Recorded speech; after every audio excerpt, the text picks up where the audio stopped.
I'm trying to set up showing off how maybe a hypothetical service someone might want to build would have some sort of notion of a user that could be either an administrator, a moderator, or sort of a basic user.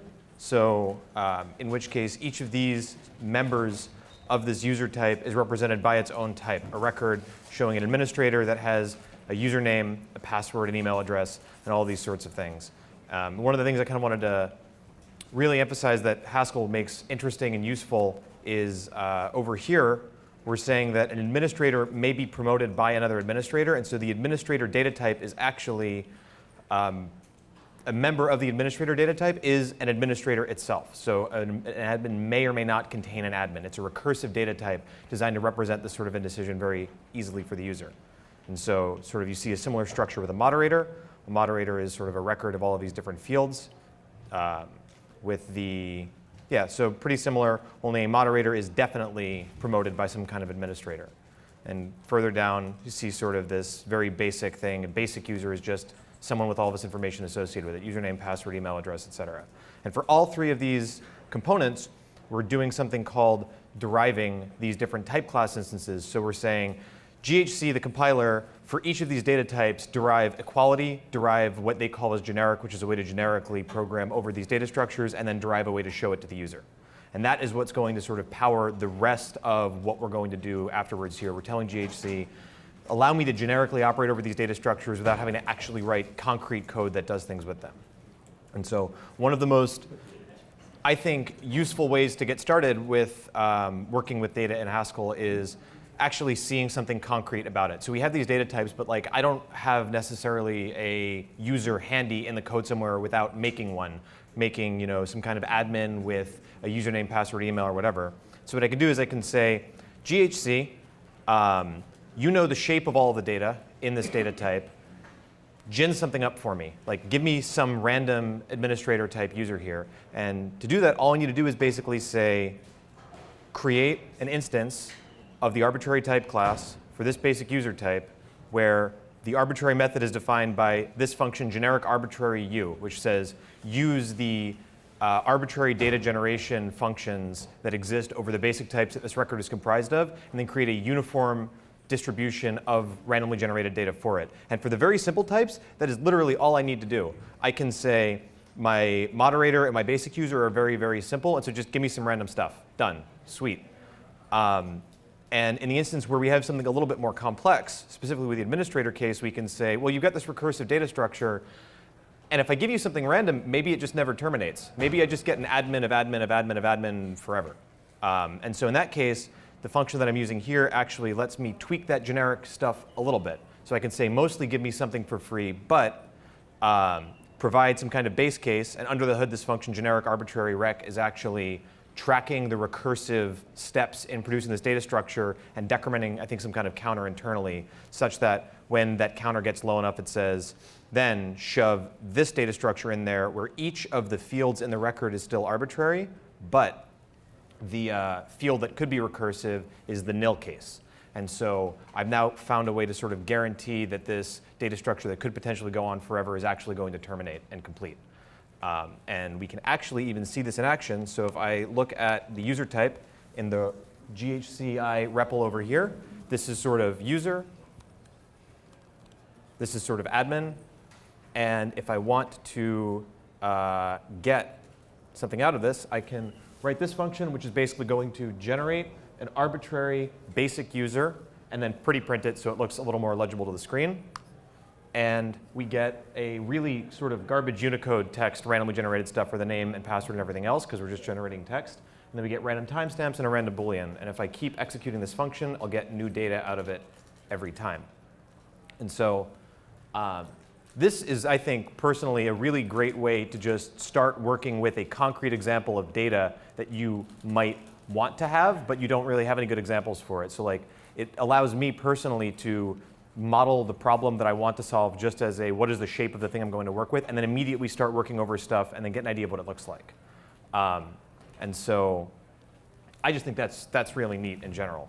I can modify the type here and get like a moderator, and you can see here that it's actually generating the administrator that promoted the moderator and then putting that in there as well. Anyway, so that's one example sort of how you can get a bunch of code for free in Haskell. The other one, and I think what is probably nearer and dearer to the hearts of a lot of people here, is being able to automatically generate JSON serialization and deserialization models. And that's it. Now I've got the ability to create JSON from those data types for free. And if I want to, let me see, I've got some code here that makes it a little bit easier.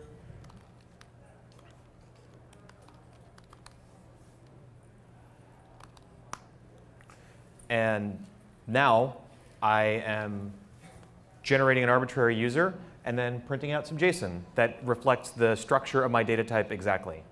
And I've, for not very much code so far, been able to declare a data model for this kind of contrived structure that I want to talk about, generate some way to randomly create that data, and then in a very, very trivial amount of extra lines, automatically generate serialization and deserialization instances for JSON. I think this is also really awesome. And so one of the things where this is especially useful is we have all of this stuff and we can sort of play with it, but if we can randomly generate data, we can create property tests that automatically guarantee certain aspects of what we're talking about. And so people have actually written libraries that allow you to, in Haskell, derive complex property testing for free from all of this information. And so if I want to create tests that the data types that I have can serialize to and from, or can serialize and deserialize to and from JSON, and that those will always work back and forth, I can write a test module that looks like that. And that test module will actually go through all of those types that I defined earlier, and then verify that it can round trip the conversion to and from JSON, and that it all sort of works out. And as an added bonus, it will use the arbitrary instances also defined to generate what are called golden files, which are an example of the generated test, such that if I change the model afterwards so that it breaks the serialization or deserialization guarantees, that will also be a test failure. So I can not only guarantee very easily round tripping of serialization and deserialization, but I can also guarantee that if my data model is ever broken, that my tests will fail before it actually fails when someone's trying to call my service. And so an example of running these tests here would be if I run the test suite.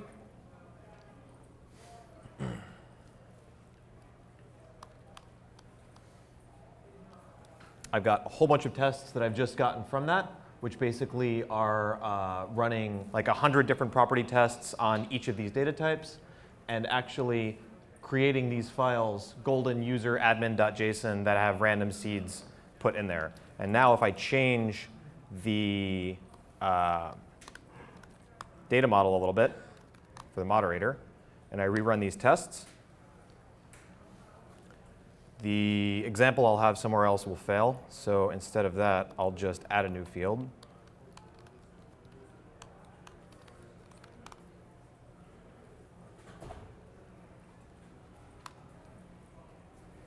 Now if I run the tests,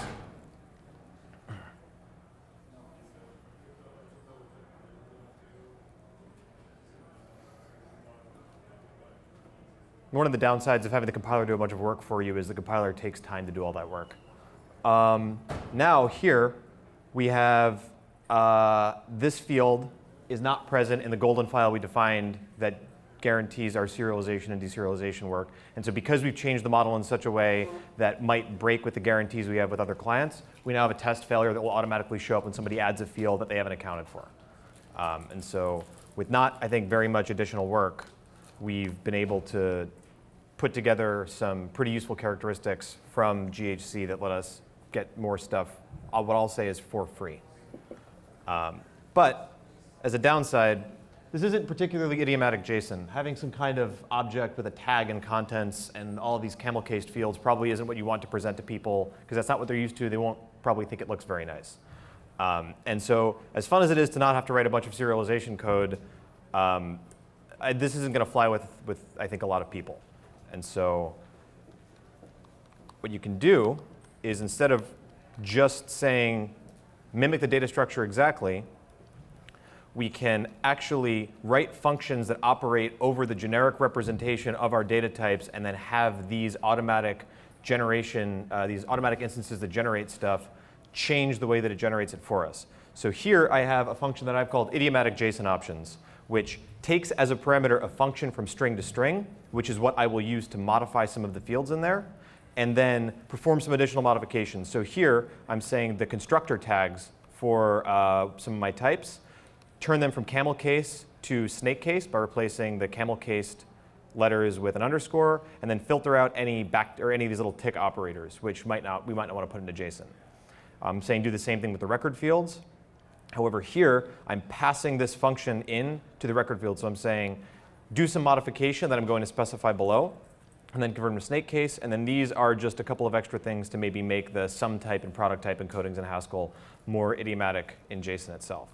So if I uncomment some of these things here, which are just modify the sum encoding for user, for to and from JSON, and then for the other types, literally just pass in this function generic parse JSON with these options I have. In this case, because basic user had all of its fields prefixed by BU, the modification function I have is just drop the first two elements of the string and then perform those transformations, which, if we look at how it actually ends up working out, gives us what I would say is a much nicer JSON output that you would expect from a handwritten serialization instance.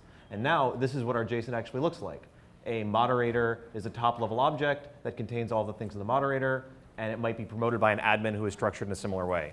And so that, I think, is a relatively small code change, but now we have idiomatic JSON. And as an added bonus, if we rerun the test suite again, the golden files that we generated from the last test pass are all going to say, your serialization format is totally different, and they're all going to fail. And what you do is when someone actually does this kind of change in a production code base, you could say, these tests are failing, get somebody to review it, make sure that the change we're making to our protocol is correct, and then just delete the golden files, rerun the test suite again. It'll regenerate a new set of golden files, and then that will become your guarantee of what is correct behavior here. So that was a lot, and it was pretty fast. Does anyone have any kind of questions before I go into sort of the next thing, which is, I think, a little more crazy and I think cool about what you can sort of get for free from this stuff? Yes? Automatic type class, is that just a part of GHC? So you mean the arbitrary, or which one, I guess? Sorry. So arbitrary, so this is another aspect of production Haskell. Haskell requires you to import a lot of stuff to do complex things. So in this sea of imports, the arbitrary stuff is coming from test.quickcheck, gives me the arbitrary type class. Generic.random gives me the generic stuff that I'm using to generate a bunch of these arbitrary instances. And then some of these other ones, QuickCheck instances gives me orphan instances for all the things that QuickCheck doesn't define arbitrary for. So UTC time, I want arbitrary timestamps. But yeah, not built into GHC, but pulled in from one of the many libraries. OK, so yeah. The golden files, like, are you're keeping them in version control? That's how you're checking, or the process? Right. So the question was, are the golden files checked into version control? And the answer is yes. They should be checked into version control. I'm not doing so here for the sake of example. But what you would do is you would check them in, and you would probably have CI run these tests. And then if CI fails, then somebody could make a change that deletes the golden files and then regenerates them. And that becomes the new golden master for your format. So a little short on time. So what I want to do is I want to show you off a final demo of what this all kind of looks like what you can actually get when you really go overboard.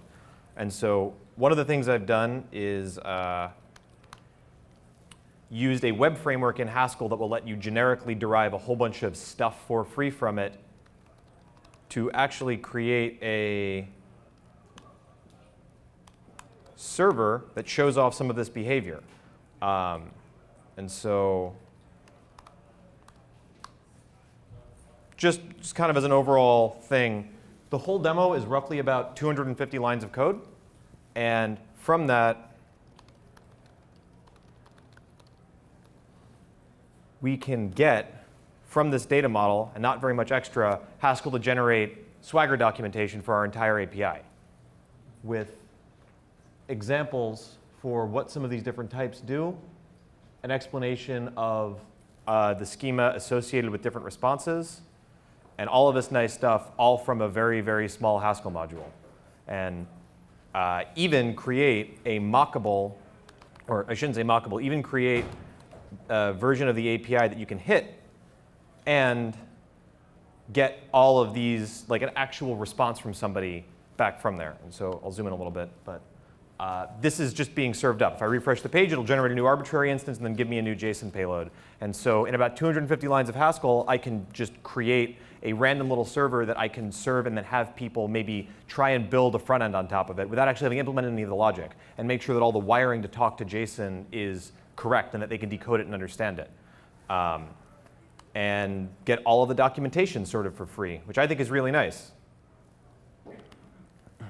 And so there's only a couple minutes left, but I just want to kind of very quickly gloss through what some of this code looks like. I want to say that sort of the beginning part, this stuff is probably relatively basic.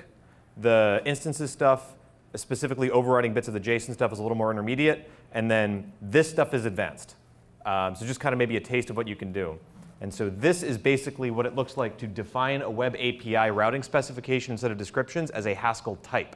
And so this is actually a type that the compiler can do stuff with.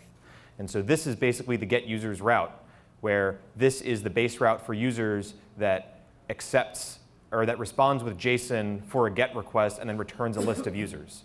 And then it can sort of similarly be done for the different routes. And I can encode in the type level a summary and a description of all these different things here.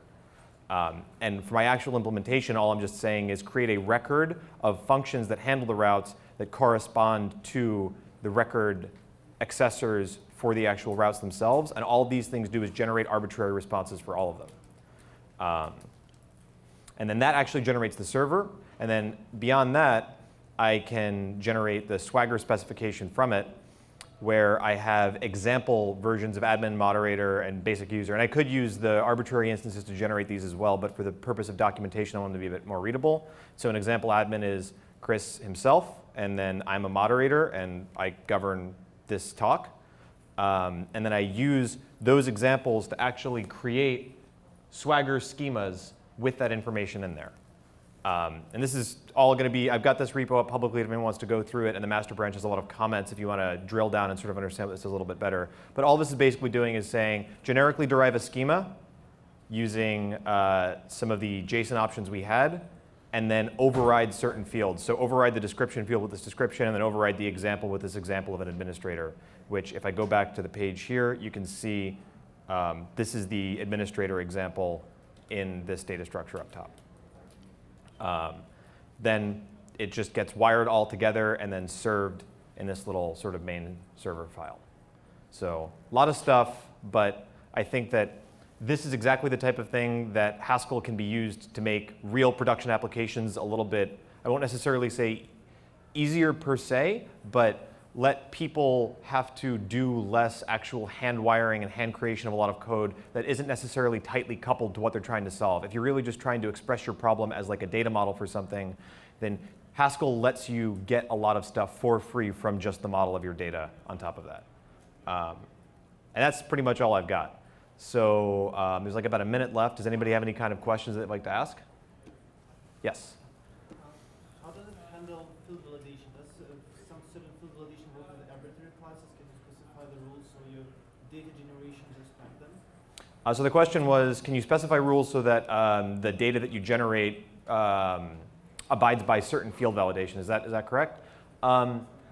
You could. I actually haven't tried that out with the generic stuff. I believe if you create, I think that there should be a way to do it, even if it means that you have to manually create the arbitrary instances that generate it. There should be a way that you can tweak all of this stuff. I think if there's one thing I want to sort of drive home that's useful about this is I can start from nothing and then get a whole bunch of stuff. And then as the constraints of my problem become tighter and tighter and tighter, I can override those automatic for free generations of things with the concrete implementation that I actually need. And so even if in this instance there was no way for me to do it very easily generically, then at that point I could just say, well, the generic solution, it doesn't let me do exactly what I want, so I'll just implement a solution concretely myself. But you have the flexibility to do a little or do a lot. Yes? Can you scroll back up to the record definitions? At the top? Yeah. Yep. What is deriving generic? So all deriving generic does is it derives a way for the compiler to generically operate over the record itself. Generic is just sort of like my understanding of it is not great, but There is a library called ghc.generics, which defines how you sort of interact with generic functions generically or data types generically. And deriving generic basically says, allow you to do generic operations over these data structures. Yes. Can you automatically derive the instances of the schema type classes if you don't care about the description? Yep, you could just do instance to schema for all these data types, and as long as they have a JSON instance, it'll also work as well. Could you just add this as a driving clause there? I have to double check. There might be an extension I would have to turn on, but I think, yes, you could just, in there, I think it's derive any class, and you can do deriving each generic show to JSON from JSON schema, and arbitrary, I think. Cool, well, and I think I'm actually over time, so thanks very much.